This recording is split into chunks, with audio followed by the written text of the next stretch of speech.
Right, good morning. Getting the day started early here. I'm going to try to record a couple clips throughout the day today, mesh it all together using that KindMaster, and kind of see how it goes.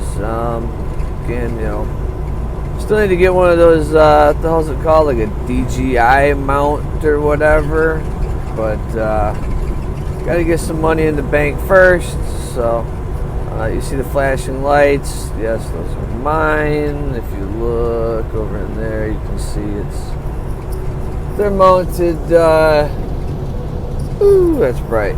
Out there on the mirrors, because in the great state of Illinois, for any overweight or oversized load, if it's a permit load, you have to have amber flashing lights visible from the front and the rear. So if you're ever in Illinois and you see the container haulers running those, I know we get asked all the time on Channel 19, why the hell we're running those. It's because if you get pulled over and you're not running them, your permit is null and void, and grossing 92,000 pounds, it's a pretty hefty overweight fine. So that's why we do it. But this is us. We're running the big road again today because the trailer has an air leak in the, I don't know what the hell you call it, like the air valve, like the disbursement valve on the rear axle.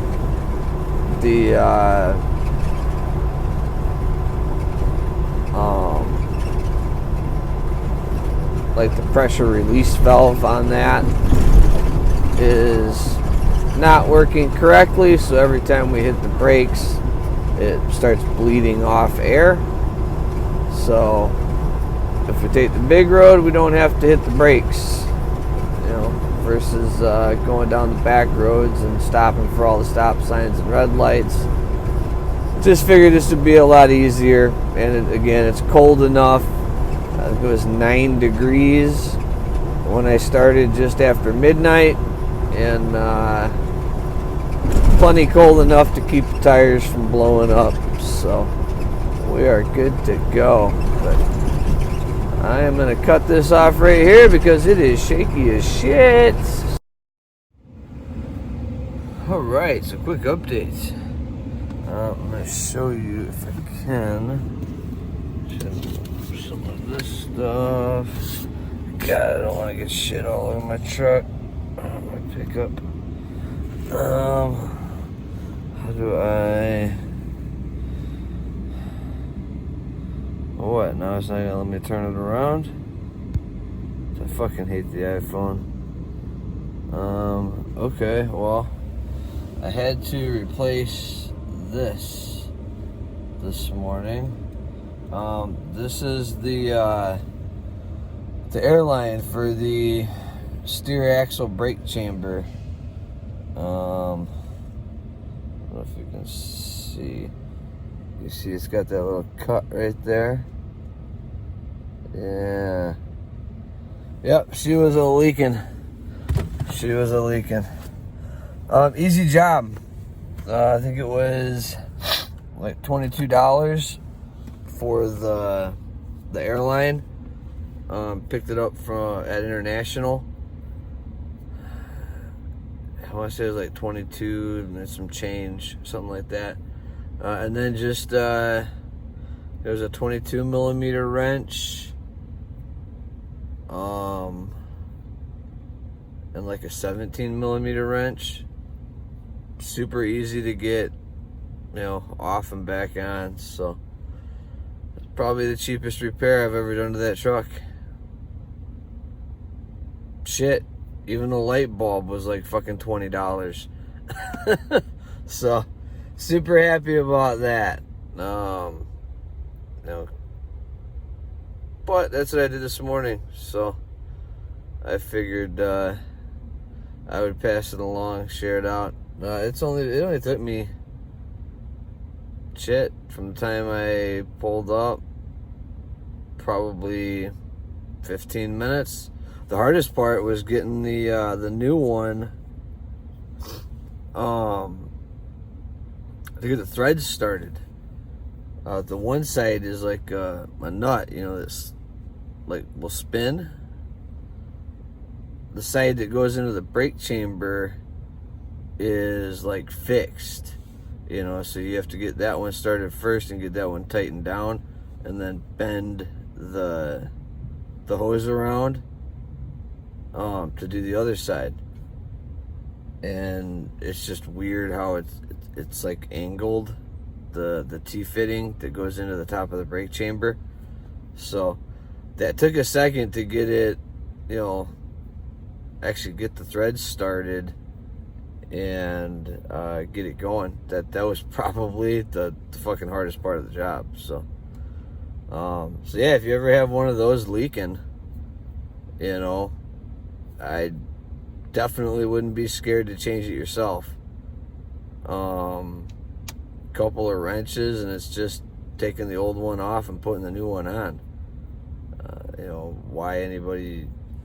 It'd just be dumb to pay a shop rate and sit there for God knows how many hours, waiting for an open bay when you could literally have it done and be back on the road in 15-20 minutes.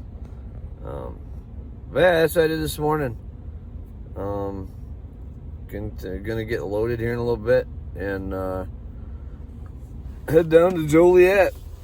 Woohoo! It's fucking cold. It's not as cold. It's only like 23 degrees right now. Shit feels like summer compared to the last couple days, but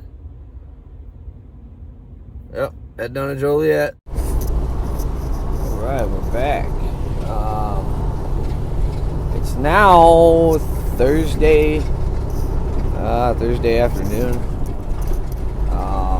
Been a pretty good week so far. Been putting down some loads, which is good. We definitely need it. We'll probably finish out this week. Let's see. Okay, 1, 2, 3, 4, 5, 6, 7, 8 tomorrow. We hit 9 loads this week, which is a good week. Definitely well needed 9 loads.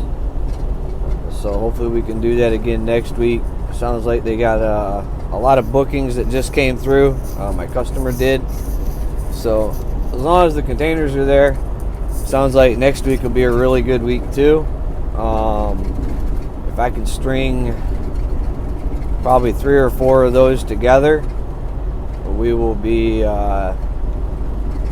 back in front of the 8 ball, so to speak. We still got to put away a lot of money. Still got a lot of things we got to pay for. Still got plates coming in April. Shit never stops. But we can give ourselves at least some breathing room, not have to worry so much.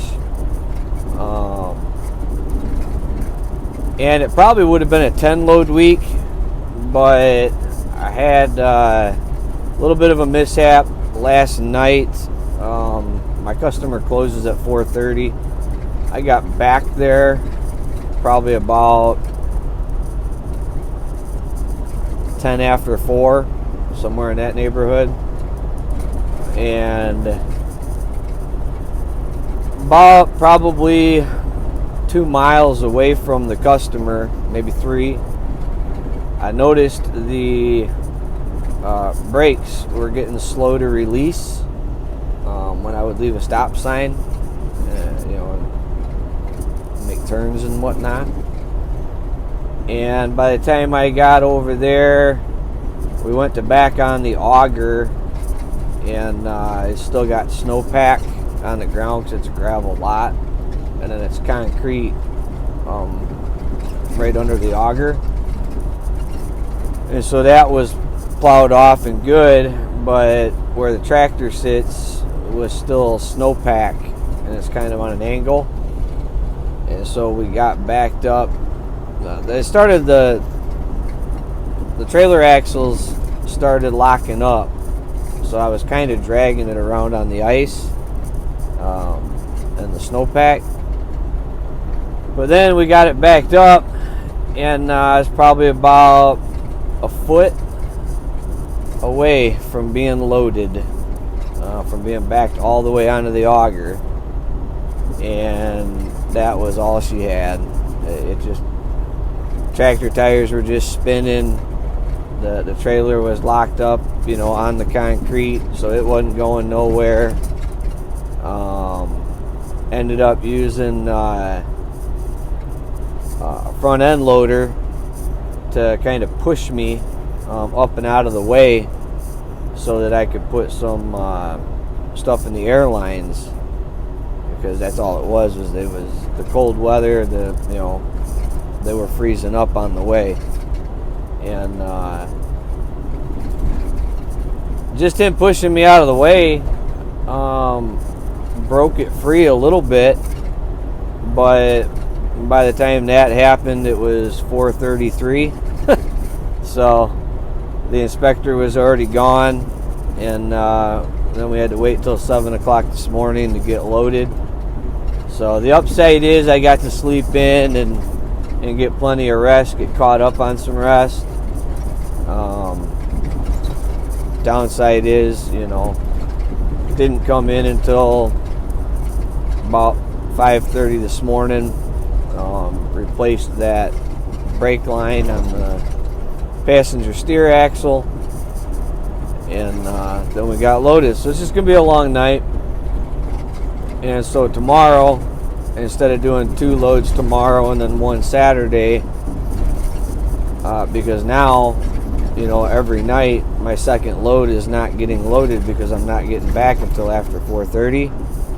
So tomorrow I'm only going to do 1 load, and then Saturday I'll do 1 load, and kind of put myself back on schedule for next week. Otherwise I'm going to spend all next week playing from behind, parking empty every night, working late every night, which I don't mind putting in a lot of hours, but I'm the type of guy that I would rather come in at midnight, 1 o'clock in the morning, and have my day be halfway over at 7 a.m. than to start at 7 a.m.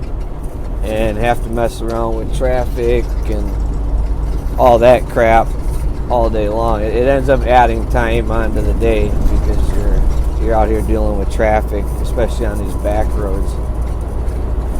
So that's the plan. So it'll end up being 9 loads. The one I take down Saturday morning will be the 9th one. So that's really good because we're trying to have an annual average of 8 loads a week. That's kind of what I based my numbers on when I ran all the numbers before I bought the truck. You should average 8 loads a week over the course of a year, because you're going to have some 9 and 10 load weeks, and then you're going to have some 6 and 7 load weeks, due to weather, due to breakdown, whatever. So if I can average out 8 loads a week over the course of the year, I'm doing pretty good, and I'm making, more than enough profit margin for me to keep doing it. Right now, again, I'm kind of behind the 8 ball, but that's only because I had about 3.5 months where everything just snowballed. I mean, it was one thing after another. $500 here, $300 there, $1,000 here, $3,000 there. It seemed like every damn week, something came up. Now, lucky enough, I make enough money and my wife makes enough money that both on the business side and the home side, we were able to weather a storm that, realistically would have bankrupted us probably 2 years ago. And would probably bankrupt most people. Luckily, I've said it before too, that my wife has the same work ethic that I do. If you need money, you go out there and get the money. That's all there is to it. We can make everything else work. We can make schedules work. We can figure crap out. When it's go time, it's go time.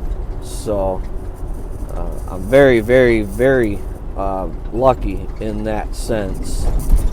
And it's very much a team effort. Our household bills, just our monthly normal household bills, are about $6,000 a month. That's a big nut to crack every month. And we've probably had, even on the household side, over these last 3 months, we've probably been shelling out closer to $8,000 and $9,000 a month, just because of all the added stuff that got sprung on us that had to be paid right now. Otherwise, shit goes sideways, and then you're cleaning up other messes. So very blessed, very lucky that we're in a boat, that we're able to weather it. Looks like we're coming out of it now. Most of the shit that could go wrong has gone wrong. And one thing I wanted to add too, though, on the trucking side of stuff, last night my issue with the trailer freezing up. It's that time of year. One of the best things I have found is 97% isopropyl alcohol. I have a gallon of it. I can't remember exactly where I bought that jug from, but you can find it damn near anywhere. You can go to Walmart and get a big bottle of it. I think the big bottle is like a half a gallon or almost a half a gallon, for like $1.70. It's super cheap. A lot cheaper than the air brake stuff, that you buy at the truck stops.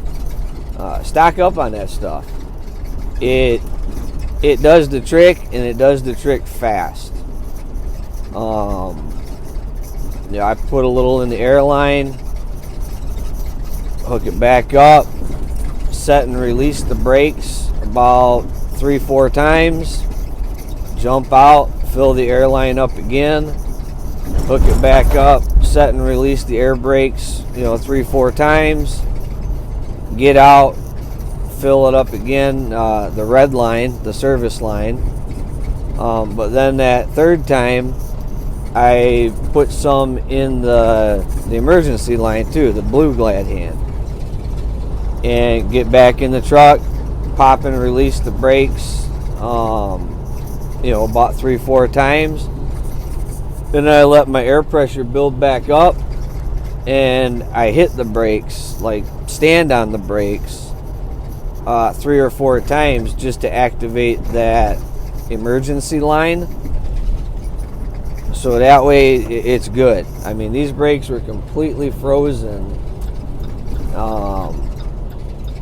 And I ran home last night and grabbed my gallon jug because, like a big dumb dummy, I left it on the shop bench in my garage.